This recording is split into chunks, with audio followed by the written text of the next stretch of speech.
ప్రతి అక్షరం ప్రజల పక్షం. HR9 న్యూస్ టీవీకి స్వాగతం, సుస్వాగతం. ఏపీసీసీ అధ్యక్షురాలు వైఎస్ షర్మిలారెడ్డి గురించి వ్యక్తిగత విమర్శలు చేయడం మానుకోవాలని షర్మిల చెప్పినట్లు బి అంటే బాబు, జే అంటే జగన్, పి అంటే పవన్ కాదా అని శ్రీ WC సభ్యులు డాక్టర్ రఘువీరారెడ్డి ప్రశ్నించారు. రాజన్న బిడ్డ షర్మిలమ్మ అంశాల మీద సూటిగా ప్రశ్నిస్తున్నారు కానీ వ్యక్తిగత విమర్శలు చేయడం లేదు అని, ఈ దృష్ట చతుష్టయం అయిన బీజేపీ, జగన్, చంద్రబాబు, పవన్ వారు అవలంబిస్తున్న విధానాలను ఎత్తు చూపుతున్నారని, సబ్జెక్ట్ పరంగా సమాధానం చెప్పుకోలేక రాజన్న బిడ్డ షర్మిలమ్మను క్షోభ పెడుతున్నారని, అదేవిధంగా మాట్లాడడం మానుకోవాలని హెచ్చరించారు. అంటే చంద్రబాబు, జే అంటే జగన్ అంటే వైఎస్ జగన్మోహన్ రెడ్డి గారు, పి అంటే పవన్ కళ్యాణ్ గారు కాదా? ఆమె అడుగుతుంది, కాంగ్రెస్ పార్టీ అడుగుతుంది, మేమందరం అడుగుతాం. ఈరోజు దేశంలో రాష్ట్రంలో పాలు తాగే బిడ్డ దగ్గర పోయి బి అంటే ఏమి బాబు అంటారు, జే అంటే ఏమి అంటే జగన్ అంటారు, పి అంటే ఏమి పవన్ అంటా ఉన్నారు. ఎవరు చెప్పించినారు వాళ్ళకు? ఇది వాస్తవం కాదా? అది ప్రశ్నిస్తోంది. మీ సమాధానం ఏమి? మీరు గులాములు కాదా? మీరు బానిసలు కాదా? మీరు బానిసలు అవ్వడమే కాకుండా ఈరోజు రాష్ట్రాన్ని కూడా వాళ్ళకు తాకట్టు పెట్టాలని చూస్తే నేను సహించను. నా రక్తం రాజశేఖర్ రెడ్డి రక్తం, నా DNA కాంగ్రెస్ అని ఆ అమ్మాయి ధైర్యంగా వచ్చిందే. ఏదైనా ఉంటే అంశాల మీద మీరు వివరణ ఇవ్వండి, లేకపోతే విమర్శించండి, అంతే తప్పనిస్తే ఆడబిడ్డ ఉసురు పోసుకుంటే ఎవరూ బాగుపడరు. ఆడబిడ్డగా మా ఇంటికి వచ్చిందయ్యా, మా ఆడబిడ్డ వచ్చిందయ్యా, ఇక్కడ మా కష్టాలు ఉందయ్యా. ఏ తండ్రి ఇంటిలో అయినా, ఏ పుట్టినింట్లో అయినా కష్టం వచ్చింది, ఇబ్బంది వచ్చింది అంటే మొట్టమొదట ఇంటికి వచ్చి దాని పరిష్కారం తన చేతనైనంత వరకు చేసేటువంటిది నిజమైన ఆడబిడ్డయ్యా. ఆడబిడ్డే షర్మిలారెడ్డి గారు కాదంటారా? ఇంకా కులాల గురించి మాట్లాడుతున్నారా మీరు? ఇంకా సర్నేముల గురించి మాట్లాడుతున్నారా మీరు? తప్పు కదా.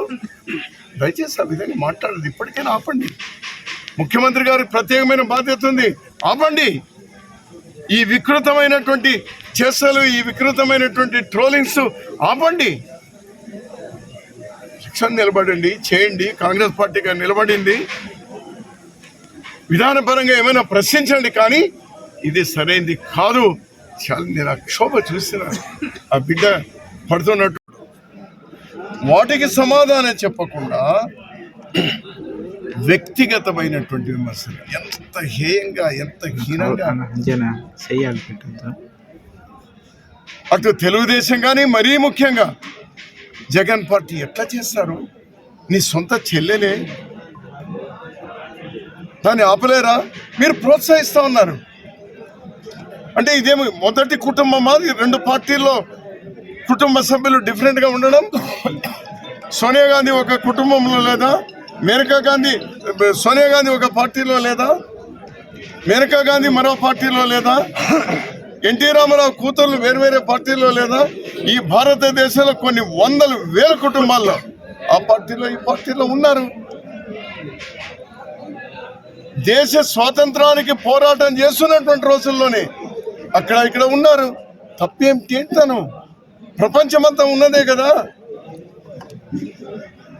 ఈరోజు వ్యక్తిగతంగా ఆమె కులం పేరు గురించి, ఆమె సర్నేమ్ గురించి, ఆమె ఇంటి గురించి, ఆమె రక్తం గురించి ఎన్ని మాట్లాడతారయ్యా మీరు? ఎన్ని మాట్లాడతారు? నేను ముఖ్యమంత్రి గారిని ఒకటి అడుగుతా ఉన్నాను.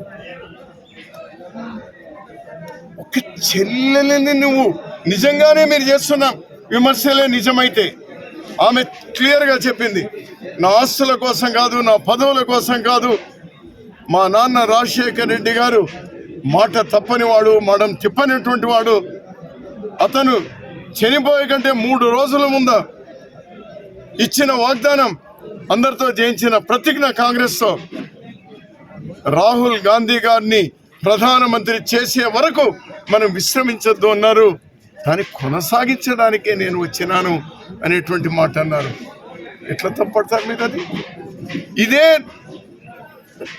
ముఖ్యమంత్రి గారు ఆ రోజు రాజశేఖర రెడ్డి గారు చనిపోయినటువంటి వారం 10 రోజుల్లో మీరేం మాట్లాడినారండి? ఏం మాట్లాడినారు మీరు? మా నాన్న చివరి కోరిక రాహుల్ గాంధీ గారిని ప్రధాని చేయాలి అనేటువంటిది ఈరోజు కూడా ఉంది. మీరు చెప్పినటువంటి ఈరోజు కూడా ఉంది. మరి మీరు చెప్పితే ఒప్పు, షర్మిలారెడ్డి గారు చెప్తే తప్ప? ఆమె అన్నది ఒకటే మాట అంటుంది, మీరు బీజేపీకు, మీరు అన్ని పార్టీలు